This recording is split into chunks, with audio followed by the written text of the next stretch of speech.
আজকে আমি কই মাছ দিয়া আর আলু বাইগুন দিয়া একটা সুন্দর করে তরকারি রান্ধুম। এটা আমার অনেক পছন্দের একটা তরকারি।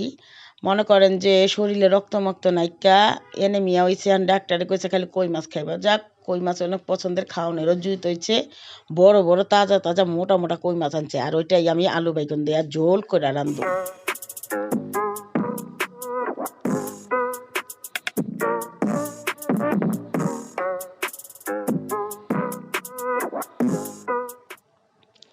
এই দেখেন কত বড় বড় কই মাছ। তাহলে কই মাছগুলা কিন্তু কাইটা কুইটা লিছিলাম। ওখানে যে একটু ফুলকা মুলকা থাকে না অনেক সময়, ওইটা একটু ফালায় দিতাছি। আর কই মাছটা একটু ফাইরা লিতাছি। এই ফার দেওয়ানোর উদ্দেশ্য হইল, যখন নাকি বাঁচবেন কই মাছটা বেঁকা চেকা হয়ে যাব না। মনে করেন কই মাছ হচ্ছে ঠেড়া মাছ, গাউড়া মাছ, আবার অনেকে হিন্দু মাছ বলে। তেলের মধ্যে দিলেই অমনে কোকড়ায় জায়গা। এটার লেগে এরম ফাইরা দিলে আর কোকড়াইবার পারবো না। রগমকাইটা দিলাম। তো আমি সুন্দর আবার দেখতেও সুন্দর লাগে। তো দুই দিকে দুইটা দুইটা কইরা তেসরা কইরা আর কি কি কয় বটি দিয়া ফাইরা দিলাম। তারপরে আমি সুন্দর করে হলদি মরিচ মাখাইয়া ভাইজা লিমু। আমগো ঘরে আবার কই মাছ সবাই খায় না, সপ্তের বলে মজা লাগে না। তো আমরা যে কয়জন খাই সেই কয়জনের লেগাই লিছি আর কি।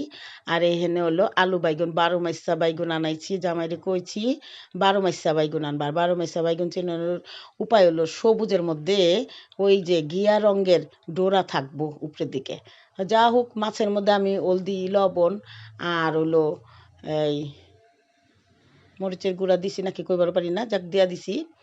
অনেক সুন্দর করে আমায় খেলিতাছি বাজনের লেগা।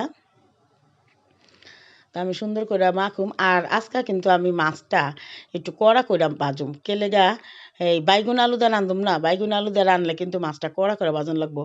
যদি এই হালকা ভাজা দেই, মাছটা নরম থাকবো, ভাঙ্গা যাওয়ানোর একটা চান্স থাকবো। আর হইলো কথা যে মজা কম লাগবো। বাইগুন তরকারির মধ্যে মচমচা কড়া করে ভাজা মাছ দিয়া তরকারি রানলে ওই তরকারিটা বেশি মজা হয়। তা আমি তেল গরম কইরা মাছগুলা দিয়া দিচ্ছি বিছায়া। এখানে সুন্দর কইরা একদম লাল লাল কড়া করে ভাইজা লিমু আর কি। কই মাছগুলা কিন্তু ক্যামেরায় যেমন দেখা যেতেছে তার চেয়েও বেশি বড় বড় আছিল। মানে ভালাই লাগছে, মজা লাগছে খাইতে। একটা মাছ খাই একেবারে পরাণ বইরা গেছে গা। আর এরকম কইরা কই মাছ খাইতে আমার অনেক ভালো লাগে। আমরা কিন্তু কই মাছ গরম ভাতে হুদাও খাই, তরকারি ছাড়া। মানে খালি মাছ ভাজা দিয়া একটু তেল লিয়া মাছ ভাজা দিয়া খায়া ফেলাই আর কি। তো আমার এক সরকেট মাছ কিন্তু ভাজা হয়ে গেছে গা, দেখবার লাগছেন আপনারা। ওখানে আমি উঠায় লিতাছি, আরেকবার দিমু আর কি এটার লেগা। তো কই মাছের কিন্তু সুন্দর একটা আবার গল্প আছে। আমি ছোটবেলায় শুনছিলাম আর কি, যে ওই যে কি কয় বন্ড কবিরাজদের একটা গল্প আছে আর কি, যে কই মাছ ভাতের নিচে দিয়া। তো ওখানে অর্থ পুরাটা মন নাইকা, যদি মন থাকতো আপনাদের লগে আর কি পুরাটা শেয়ার করতাম। আরেকবার যদি কোনো একটা রান্না রেসিপিতে মনে পড়ে তো আপনাদের লগে আমি শেয়ার করবনি। তো ওখানে আমি কিন্তু কই মাছটাই মন দিয়া বাঁচতাছি, এখন আর মনে অন্য কিছু নাইকা। তো দ্বিতীয়বার কই মাছ আমার ভাজা শেষ। আর তেল কিন্তু বেশি দেওয়া বাচ্ছি, তেল বেশি দেওয়া বাচ্ছি যাতে মচমচাটা সুন্দর হয়। আর ওই ভাজা তেলটা হইলো গিয়ে আমি তরকারির মধ্যে দিব। কারণ মাছ ভাজার তেলটা তরকারিতে দিলে তরকারিটা মজা কিন্তু বাইরা জায়গা দ্বিগুণ হয়ে জায়গা, বুঝছেন। এক তেল দিয়া মাছ বি ভাজবেন, আবার ওই তেল দিয়া তরকারি বি রানবেন। তো তারপরে আমি আলগা একটু তেল দিয়া দিছি চুলার মধ্যে পাইলা বহায়া। আর দিছি হলো রসুন কুচা। তো আমার মা এই বাইগুন তরকারি রানলে আমি ছোটোবেলায় দেখতাম যে তেলের মধ্যে একটু রসুনের ফোড়ন দিত। মায় কত কি রসুনের ফোড়ন দিলে বলে বাইগুন তরকারিটা বেশি মজা হয়, ঘেরানো হয়। তো আমিও এই জিনিসটা সবসময় করি। ইলিশ মাছ রানলে, রুই মাছ বা যে মাছই রান্ধি, মানে বাইগুন তরকারি হইলে রসুন একটু ছেঁচা দিয়ে বা কুচা দিয়ে আমি দিয়ে দিই। আর অনেক সময় ইলিশ মাছের হইলে আর কি একটু মেথিও দিয়ে দিই। তো আমি এক এক করে একটু পেঁয়াজও দিলাম। আর বাইগুন তরকারিতে সবসময় মারে দেখছি পেঁয়াজটা একটু কমায়া দিচ্ছে। মায় কইছে কি বাইগুন তরকারি কিন্তু গরম নষ্ট হয়ে যায়, পেঁয়াজ বেশি দিলে আরও বেশি না। আর বাইগুন তরকারিতে আবার এমনি ঘন বেশি, তো পেঁয়াজ বেশি দেওয়ার লাগে না। তো তারপরে আমি দিয়া দিছি কাঁচামরিচ ফাড়া, আবার একটু আদা রসুন বাটা দিছি, একটু জিরা বাটাও দিছি। দিয়া একটু তেলের উপরে ভাজা দিয়া হলদি লবণ, হলদি মরিচের গুঁড়া দিছি, দিয়া অল্প একটু পানি দিয়া দিছি, মশলা কষাইছি। মশলাটা কষানোর পর দিয়েই আমি আলু বাইগুন দিয়া তারপর হইলো গিয়া লবণটা দিছি। পুরা মনে করেন যে এক পাতিল ভরা তরকারি।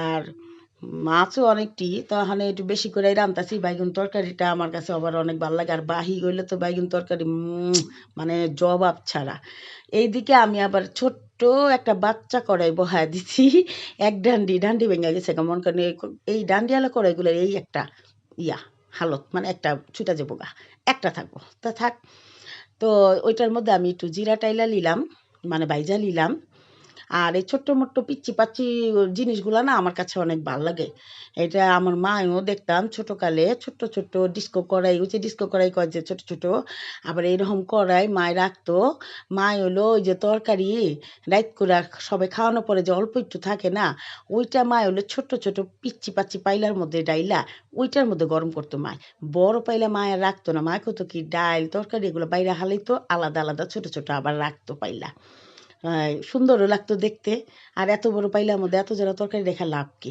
তো আমিও আমার মার রীতিটা সব সময় পালন করি আসলে আমি মায়ের আদর্শেই বড় হয়েছি মা বাপের আদর্শে তো পোলাপান বড় হয়ে তো আমি ঘর সাংসারিক কাজ হোক যে কোনো কাজে হোক রীতিনীতি আদর্শ সব সময় আমি মা আর আমার বাপ সবাইকেই ফলো করছি তো মার আদর্শটাই বেশি রাখছি বাপেরও তো বেশি পাই নাই বাপে তো ছোটবেলায় মরে গেছে গা দেখেন আপনার লগে কথা কইতে কইতে বাইগুন আলু কষাইয়া পানি দিয়া ঝোলও দিয়া দিছি ওখানে আমি মাছগুলো সুন্দর করে বিছায় দিতাছি এখন মাছগুলো এমন বড় তরকারি পাইলার মধ্যে জায়গায় ওইবার লাগছে না তারপর আমি মানে জাগা কইরা কইরা সরায়া মরায়া দিছি ওই যে একটা কথা আছে না যদিও হে সুজন তো এক বিছনায় ৯ জন আর যদি হয় কুজন তাহলে এক বিছনায় এক একজন এখন আমি সুজন মনে কইরা এক পাইলার মধ্যে সবটিরে হান দেয়া দিছি আর কি তাহলে সুন্দর করে টকবগা বলকায় পড়ছে এর মধ্যে আমি আবার মোটা মোটা 4টা কাঁচামরিচ উপর দিয়ে ছিটায় দিছি এটা দেহনে সৌন্দর্য আর খাওয়ানোর সময়